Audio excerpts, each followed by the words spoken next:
Jessica Ruiz y bienvenidos a Hechos y Realidades del Ecuador, donde las opiniones y la libre expresión son bienvenidas. Tengo el gusto de comentarles que hoy me encuentro rodeadas de profesionales que he invitado con el fin de aclarar varios temas que veremos en el transcurso de esta charla. Sin más, me remito a presentarles al Magíster Verde Soto. Hola Jessy, ¿cómo estás? Gustoso de estar aquí en tu programa. El gusto es de nosotros. Al Magíster Ángel también que nos acompaña. Buenas tardes, señorita Ruiz. Muchas gracias por la invitación. Y como último caballero tenemos al licenciado Jorge Herrera. ¿Qué tal, Jessy? Un gusto estar en tu programa. De igual manera, y como no podía faltar la participación de las damas en este segmento, nos acompaña la Magíster Briones. Buen día, un gusto poder participar en tu espacio. Gracias por aceptar la invitación. A la Magíster Hernández. Un gusto, Jessy. Gracias por invitarme a tu programa. Y a la doctora Cabezas. Jessy, buenas tardes, colegas. Gracias por la invitación. Es un gusto a nosotros. El programa se siente muy bien recibido de tenerlos aquí con nosotros. Pero para ya no alargarnos, empecemos. Hoy abarcaremos temas como la ODS, ODM y el PND, con el fin de saber si estos poseen relación con la educación. Como ya sabemos, es el eje principal de este programa. Sin más, mi primera pregunta está dirigida al Magíster Verde Soto y espero pueda contestármela. Sabemos que la ODM significa Objetivos del Desarrollo del Milenio, ¿cierto? ¿Pero qué relación tiene este con la educación? Hola Jessy, mira, te cuento. Alrededor de 2 millones de niños de edad de asistir a la secundaria no están registrados. 4 de cada 5 jóvenes viven en las zonas rurales. La diferencia existe en los niveles de conocimientos y educación en las zonas rurales y las urbanas. Es actualmente el principal obstáculo para lograr la educación para el 2019. A la vez, el hambre y la mala nutrición comprometen la capacidad de aprendizaje de los jóvenes que viven en zonas rurales.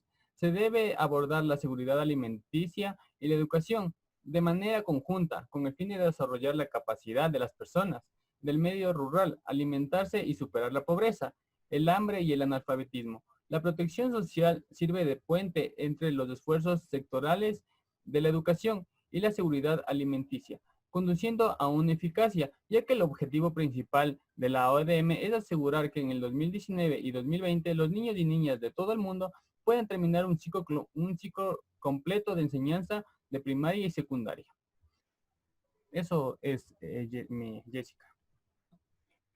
Una pregunta, muy bien, Magíster Verde Soto, pero una pregunta a nuestros televidentes, quienes agradecemos sus participaciones a través de Twitter, preguntan, ¿cuáles son los objetivos principales de la temática de la ODM sobre la educación? Mira, Jessy, te cuento, hay bastantes objetivos de la ODM, pero los principales que son una cadena con este tema es el primer objetivo, que es erradicar la pobreza extrema y el hambre, y el segundo, que es fomentar una alianza mundial para el desarrollo, ya que estos conjuntamente ayudarían al progreso de la educación de nuestros niños y niñas. Muchas gracias, es un gusto escucharlo, Magíster Verde Soto. Pero también me gustaría escuchar la intervención del Magíster Rumiguano. Magíster, ¿qué pasa con la ODS y sus objetivos? ¿Cree usted que están alejados de la educación o sí se involucran con ella? Sí, muy buenas tardes. Gracias por la pregunta. Claro que no, porque si nos ponemos a pensar y analizar en el cuarto objetivo de desarrollo sostenible, se menciona garantizar una educación inclusiva, equitativa y de calidad y promover oportunidades de aprendizaje durante toda la vida para todos. Es por eso que la educación permite la movilidad socioeconómica ascendente y es clave para salir de la pobreza. La educación nos otorga las herramientas clave para abordar los ODS y lograrlo. Por ejemplo, en el ODS 15, este menciona gestionar sosteniblemente los bosques, luchar contra la desertificación, detener e invertir la degradación de las tierras y detener la pérdida de la biodiversidad. La educación da forma a los valores y las perspectivas y se ha demostrado que es la mejor herramienta para la sensibilización sobre el cambio climático. Es por esto que las escuelas pueden fomentar una nueva generación de ciudadanos con inteligencia ecológica para apoyar la transición hacia un futuro próspero y sostenible. También es importante recalcar que la salud de los niños determina su capacidad para aprender. La infraestructura de salud puede usarse para brindar educación y los maestros saludables son indispensables para el funcionamiento del sector educativo. Entonces, como podemos analizar, la educación y los ODS no están alejados, sino más bien están muy relacionados, ya que mediante la educación se pueden lograr los diferentes ODS. Vaya participación suya, magíster. Pero como usted lo acaba de mencionar acerca de la inteligencia ecológica en el Ecuador, ¿es posible crear una inteligencia ecológica en los ciudadanos? Claro que sí es posible generar una inteligencia ecológica en nuestro país. Y un claro ejemplo de esto son las diferentes empresas, que sin ser determinante es un paso importante para la consecución de metas. Esto constituye el reemplazo de las fundas plásticas que, como sabemos, tardan entre 400 y 500 años en degradarse por fundas biodegradables. También es de suma importancia que en las aulas de clase los docentes transmitan a sus estudiantes valores ecológicos, como por ejemplo no botar basura, no botar los desperdicios en cualquier sitio, también en los lugares que ya están establecidos, ya sean estos para materia orgánica e inorgánica. Entonces, logrando fomentar este y otros valores ecológicos en los estudiantes, se podrá alcanzar una inteligencia ecológica, lo cual nos ayudará muchísimo, ya que nuestro país, como todos sabemos, es muy mega diverso. Muchas gracias por la intervención, magíster, y espero que nuestros televidentes estén tomando nota sobre la conciencia ecológica. Muchas gracias y espero y nuestros televidentes nos estén siguiendo, ¿no? Pero antes de continuar, quiero que observemos un video que producción en estos momentos transmitirá. Volvemos en un momento.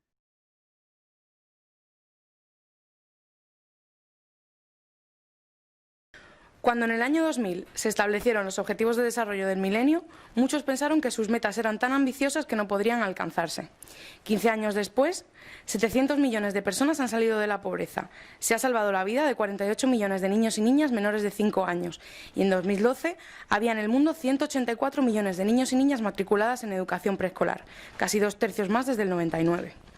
En 2015 llegaron los Objetivos de Desarrollo Sostenible, una nueva hoja de ruta que incorpora las lecciones aprendidas y pretende llegar a las personas que se han quedado fuera del progreso y el desarrollo. Pero, ¿qué diferencias hay entre los ODM y los ODS? ¿Ha cambiado solo el nombre o hay algo más? Veamos los 5 cambios más significativos. Sostenibilidad. La nueva hoja de ruta pone en el centro una cuestión que había permanecido en un segundo plano. El modelo actual es insostenible. Para garantizar la vida y los derechos de las personas y el planeta Tierra, el modelo a seguir tiene que ser sostenible. Equidad. Los ODM se basaban en promedios nacionales y no contaban con la realidad de las comunidades más vulnerables y alejadas. Los ODS tienen en cuenta más parámetros que reflejan mejor la realidad. Universalidad. Mientras los ODM trabajaban las metas solo en los países en desarrollo, los ODS establecen que todos los problemas están interconectados y, por tanto, hay que abordarlos desde todos los países. Compromiso. Ahora, los ODS comprometen a todos los países del mundo. Esto significa que el Gobierno de España tendrá que aplicarlos en sus políticas internas y, por lo tanto, debemos exigírselo a nuestros representantes políticos. Alcance. Frente a los 8 ODM, ahora tenemos 17 ODS con 169 metas a alcanzar, incluyendo por primera vez cuestiones fundamentales como el empleo digno o el cambio climático. En resumen, sostenibilidad, equidad, universalidad, compromiso y alcance son los rasgos diferenciadores por los que esta agenda apuesta y constituye una oportunidad única de ciudadanía global para construir un mundo sostenible para todas las personas.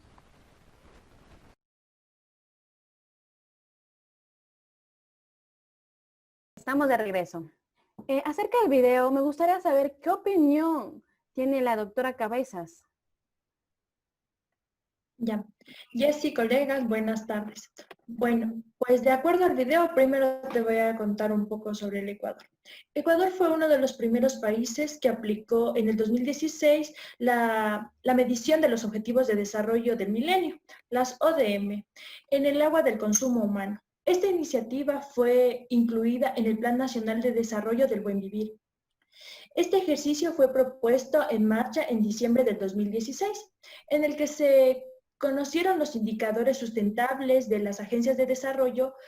Según Jorge García, exdirector ejecutivo del Instituto Nacional de Estadísticas y Censos, él nos invita a ver la realidad más allá de los índices de cobertura, siendo principal el agua, que asegura indicadores de fuentes mejoradas, de calidad, la distancia en que se encuentran las fuentes de abastecimiento y también la suficiente y que existe permanentemente el agua durante las 24 horas del día y están guiadas a un agua asegurada. Comentando el video, las diferencias que se establecen en los Objetivos de Desarrollo del Milenio ODM y los Objetivos de Desarrollo Sostenible, ODS, son enmarcados y se diferencia en sostenibilidad, equidad, universalidad, compromiso y alcance. Los ODM proponen mayor sostenibilidad, son equitativos, ya que tienen mayores parámetros que permiten contar con cifras aterrizadas en la realidad y no basándose en problemas que están interconectados y hay que abordar en todos los países y no solamente en las naciones de desarrollo. También las ODS comprometen a todos los países del mundo obligándolos a que se incluyan las políticas de desarrollo, mientras que sobre el alcance hay 8 ODM y 17 ODS. Con 169 metas a cumplir, que incluyen empleo digno y el cambio climático. A través de estos procesos y reglas diferenciadas, se busca una oportunidad de fundar una ciudadanía global para contribuir un mundo sostenible para todas las personas. La educación tendrá un rol preponderante en estos temas, ya que se deberá aplicar procesos que consoliden una cultura de un buen uso de agua de calidad. Gracias, Jessie. Se agradece su opinión, doctora Cabezas. Pero ya que abarcamos el tema de las diferencias de la ODM y la ODS, mi pregunta es la siguiente.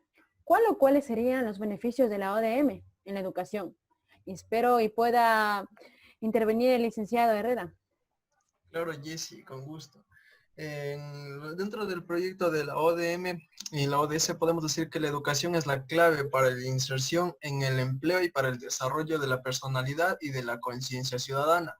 También decimos que esta es una clave para el crecimiento económico, la equidad social y la participación de los asuntos de interés público. Con esto disponemos de dos fuentes de datos, te cuento, Jessie. En estas, para estimar los avances de la educación primaria, procedemos en conjunto con la Secretaría de Educación en base a hacer un cálculo entre los niños de edades de 6 a 11 años. Y según esta fuente podemos decir que entre el año 2009 hasta el 2019, la tasa neta de matrícula de educación primaria pasó del 83.9 al 89.5%, con un incremento de 5 puntos porcentuales a una tasa de incremento promedio anual del 0.29%. Con esto decimos que a este ritmo de incremento anual, la universalización de la educación primaria que exige la meta del ODM para este año no sería totalmente alcanzada. ¿Por qué decimos esto? Ya que según los datos de los indicadores del milenio, los bancos y en conjunto con los bancos mundiales, se procede de una manera clara ante la UNESCO y con lo cual estimamos que la tasa de cobertura neta de la educación primaria hasta el anterior año fue del 97.2%. Entonces, ¿qué decimos? Que de acuerdo a esto, con esta segunda fuente de datos, nuestro país estaría con el 2.8% de cumplir la meta de cobertura total de la educación en nuestro país. En este caso, la base de cálculo pasa a ser un tramo de edad entre los 7 y los 12 años de edad. Entiendo muy bien, pero también quiero que me ayuden, porque una pregunta frecuente de nuestros televidentes es, en conjunto los proyectos de la ODM, ¿cree usted que ha disminuido el analfabetismo en nuestro país? A ver, Jessie, hay que ser claros en esto. Con los procesos que hemos realizado en conjunto con el gobierno, el Ministerio de Educación y la Secretaría de Educación, todos estamos conscientes de que la analfabetización dentro de nuestro país no se ha perdido en su totalidad. Todavía tenemos sectores en los cuales no se puede todavía acceder a un cuaderno, a unos libros, mucho menos a una red tecnológica o con los cuales las personas puedan acceder a la educación. En conjunto con este tipo de proyectos estamos tratando de alcanzar a los pueblos más rurales dentro de nuestro país para tratar de acabar de cierta manera con el analfabetismo, porque tratamos de cubrir todas las áreas. Son procesos los cuales estamos avanzando de a poco. Entonces esperamos contar con la ayuda de empresas privadas para poder lograr alcanzar esta meta, que es acabar con la analfabetización dentro de nuestro país. Gracias por la intervención, licenciada Herrera. Siempre es un gusto escucharlo. El gusto es mío. Ya que usted nos acaba de mencionar los beneficios de la ODM en la educación, ahora me gustaría que la magistra Hernández me ayude con cuáles serían los beneficios de la ODS en la educación.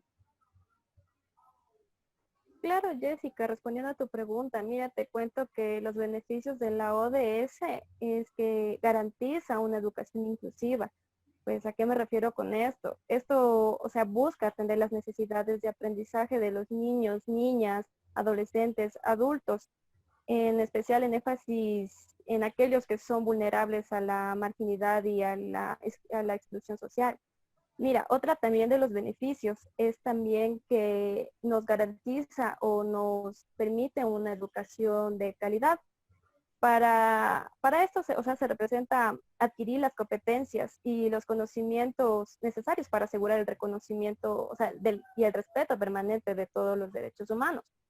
De manera que los materiales, los métodos educativos, infraestructuras, las organizaciones escolares, todo esto lo garantice lo máximo del logro de aprendizaje por parte de los educandos, ¿no? Y otra también de los beneficios que nos da la ODS es asimismo que promueve oportunidades de aprendizaje durante toda la vida, ¿no? Para todos, ya que el punto objetivo aquí, o sea, su punto de partida en esto es que busca o toman en cuenta en las necesidades de las comunidades rurales para así beneficiar o que tengan una mejor educación de calidad. Ya. Muy bien. Ya que uno de los beneficios de la ODS es la educación inclusiva, ¿cree que en el Ecuador se ha implementado correctamente la educación inclusiva?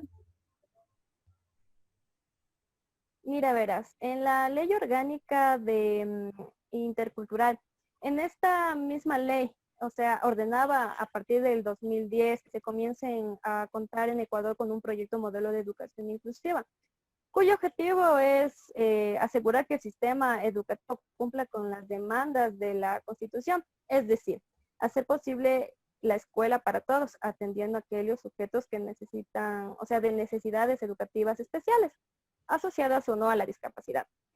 La inclusión estaba en las leyes, pero nadie cumplía. En el mandato de Rafael Correa, el expresidente de la República, obligó a cumplir, pero no se instrumentó a nadie para que pueda la inclusión funcionar.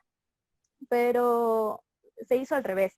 La gente no estaba preparada y no hay quien forme, lo que es peor, ¿no? Asimismo, es difícil hacer una inclusión por decreto porque hay que estar formados, es verdad, pero la inclusión tiene que ver con las ganas y asimismo tiene que ver con la cultura escolar. Y no todas las culturas escolares se compaginan bien con el espíritu de la inclusión, ¿no? Pero también debe haber un montón de docentes o maestros encantados de hacer inclusión, pero si no hay, si la institución no lo permite, igualmente, si no tienen los instrumentos, por ejemplo, de soporte psicológico, pedagógicos, para que esta inclusión se lleve a cabo, es muy difícil que funcione. Por ello, la educación inclusiva, las escuelas, colegios deben hacer modificaciones en enfoques, contenidos, estructuras, estrategias, dependiendo de cada caso de necesidad educativa especial. Por eso decimos que aquí en el Ecuador, hay una ley que ampara la educación inclusiva, pero sin embargo falta formación, lo cual no se lleva correctamente esta aplicación de la educación inclusiva, Jessica. Sí, me imagino creo que es un problema interno, ¿no? Hay que solucionar primero internamente y luego las cosas se darán de mejor manera. Muchas gracias por tu participación. Y bueno, sin alargarnos tan profundo en ese tema, hay un tema que me inquieta y sé que a muchos de los que nos están observando no saben. Depende de qué es. porque vaya que es muy mencionado en el gobierno del Ecuador. Pero, ¿y qué incidencia tiene esto en la educación? Espero que la magíster Briones me pueda ayudar a aclarar estas dudas. Sí, claro. Buen día, Jessica. Buen día, colegas, público televidente. Como primer punto a acotar es su creación, ¿no? El 13 de julio, en Guayaquil, el secretario nacional de Planificación y Desarrollo, Andrés Mederos, anunció la aprobación del Plan Nacional de Desarrollo 2017-2021 por parte del Consejo Nacional de Planificación en este caso. En síntesis, el Plan Nacional de Desarrollo es un documento en el que el gobierno del Ecuador, a través de consultas que realiza a nuestra población de ecuatorianos, explica cuáles son los objetivos prioritarios durante el quinquenio, es decir, los 5 años que se han propuesto este plan desde el año 2017 hasta el año 2021. Aquí nosotros fundamentamos 3 ejes principales. El primero de ellos es derecho para todos a lo largo de toda la vida. Como me lo mencionaste, aquí el gobierno posee un papel demasiado fundamental, ya que entendemos que el Estado como garante, es un garante de derechos y de esta manera nosotros buscamos igualdad de oportunidades. Ahí se manifiestan los derechos individuales como lo es la salud, educación, trabajo, seguridad social y vivencia, pero también se toma muy en cuenta lo que son los derechos colectivos y la apuesta por un Estado que sea plurinacional, por la interculturalidad, por celebrar la diversidad. No olvidemos también de tomar en cuenta los derechos de la naturaleza. Del PND presentado, el segundo eje general abarca lo que es el bienestar, que cuenta como objetivo específico garantizar el derecho a una educación laica, gratuita, incluyente, pertinente y de calidad en todos los tipos y niveles y también modalidades del sistema educativo nacional para todas las personas. Al revisar dicho objetivo, es posible concluir algunas observaciones para poder hacer hincapié a la pregunta que tú me mencionaste.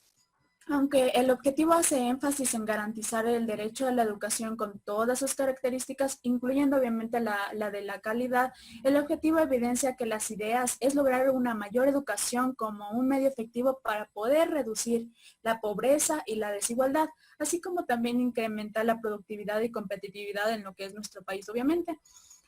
Sobre la identificación de este problema, el PND encuentra problemas de cobertura en la educación para primera infancia. Asimismo, también identifica deficiencias en la educación primaria y secundaria en 3 dimensiones, las cuales son el acceso, la cobertura y la calidad.